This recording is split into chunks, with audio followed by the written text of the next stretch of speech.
दत्ता, अरे Dutta, class time में रे.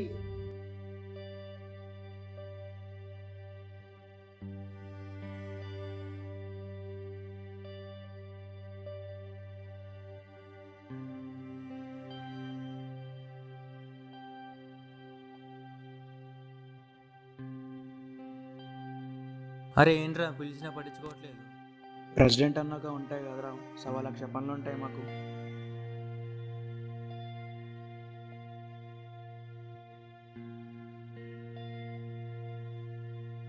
ఎవర్రా తను ఒక్కతే కూర్చుంది? అవునరా, నేను ఈ మధ్య అబ్జర్వ్ చేసిన తను ఎక్కువగా లైబ్రరీలోనే ఉంటుంది. సరే పద, క్లాస్ టైం అవుతుంది, వెళ్దాం. దత్త సార్ మీరిక్కడ? అది నేను అడగాలి. గంట ముందు చూసా, ఇక్కడే కూర్చున్నావు. క్లాస్ లేదా? సరే కూర్చో.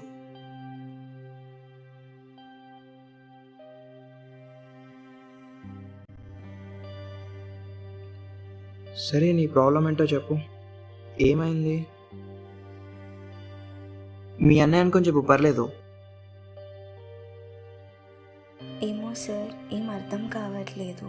ఎంబీబీఎస్ చేద్దామని చాలా ఎక్సైట్మెంట్తో వచ్చా, కానీ అనుకున్నట్టేం లేదు. నా అనుకున్న ఫ్రెండ్స్ కూడా ఎవరూ లేరు ఇక్కడ. అర్థమైంది. ఇది ప్రతి స్టూడెంట్కి ఉండే సమస్య, నీ ఒక్కదాందే కాదు. అన్నీ టైం అవుతూ ఉంటాయి, అవే అర్థమవుతూ ఉంటాయి. అప్పుడే అన్నీ ఎక్స్పెక్ట్ చేసే ఎలా? సరే సార్.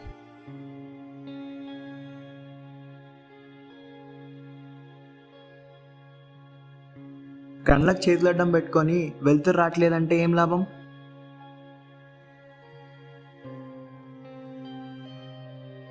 సరే నీకు ఒక కథ చెప్తా విను. నీలాగే నారాయణ అనే ఫస్ట్ ఇయర్ స్టూడెంట్ కథ.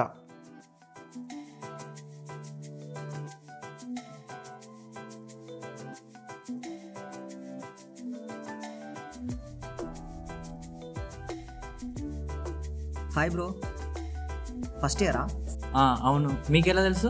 నిన్ను చూస్తానే అర్థమైపోతుందిలే. మేము కూడా నీ batch. Hi, this is Krittika and he Yuvraj. కొన్ని రోజుల తర్వాత వీళ్ళ యూనిటీని టెస్ట్ చేసే సిచ్యువేషన్ ఒకటి వస్తుంది.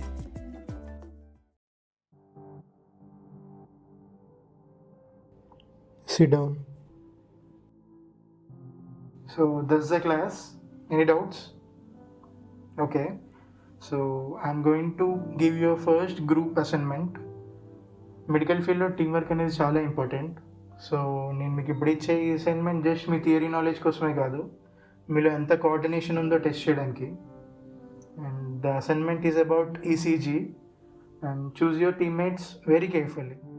నారాయణకి స్టేజ్ ఫియర్ ఉంది కాబట్టి పీపీటీ వర్క్ నారాయణకి అప్పచెప్పి స్టేజ్ ప్రజెంటేషన్ మేము చూసుకుంటామని చెప్పి నమ్మిస్తారు. కానీ నారాయణకి ఫ్రెండ్స్ గురించి తెలియక మొత్తం వర్క్ అంతా సిన్సియర్గా కంప్లీట్ చేస్తాడు.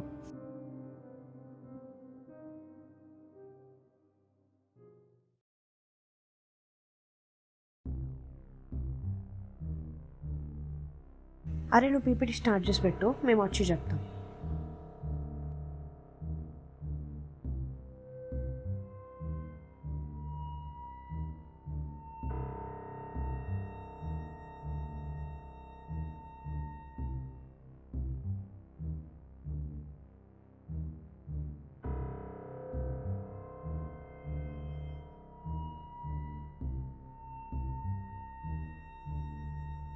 Start the presentation.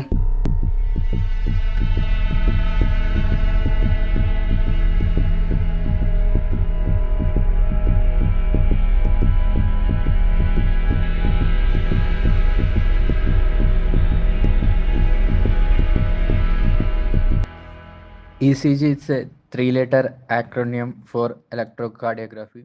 The word is derived from electrocardiogram and graph. It is a transthoracic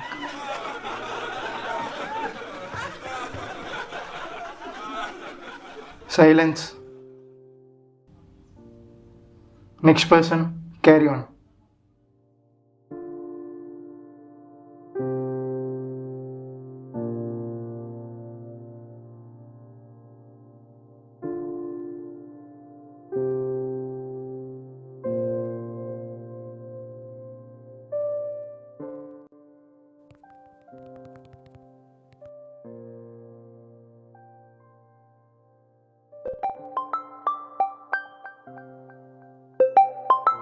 hello, ఎక్కడ ఉన్నావురా?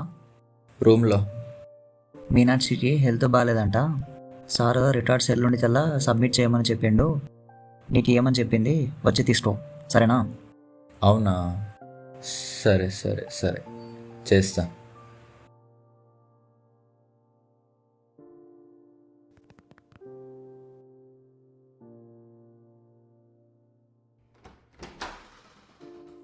అరే ఉన్నావా?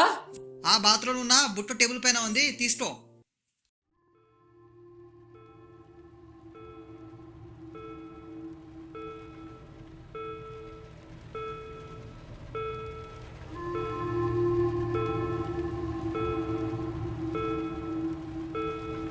ఇన్ని రోజులు నరేన్ ఫ్రెండ్స్కి ఎక్కువ ఇంపార్టెన్స్ ఇస్తూ స్టడీస్ని దూరం పెట్టాడు. కానీ ఇప్పుడు ఫ్రెండ్స్ గురించి నిజం తెలిసాక ఇంకా చదువుకుందామని డిసైడ్ అవుతాడు.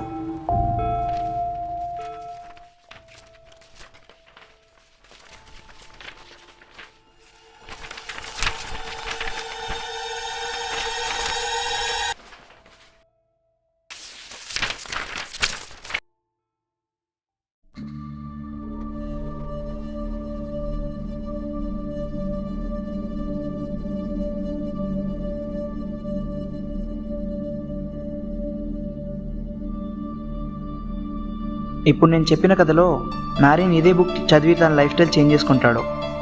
ఎలా చేంజ్ చేసుకుంటాడో నేను నీకు చెప్పాను, కానీ నీది నువ్వు చదివి తెలుసుకుంటే ఇంకా ఎఫెక్టివ్ ఉంటుంది. సార్, ఇంతకీ నరేన్ ఏమయ్యాడు?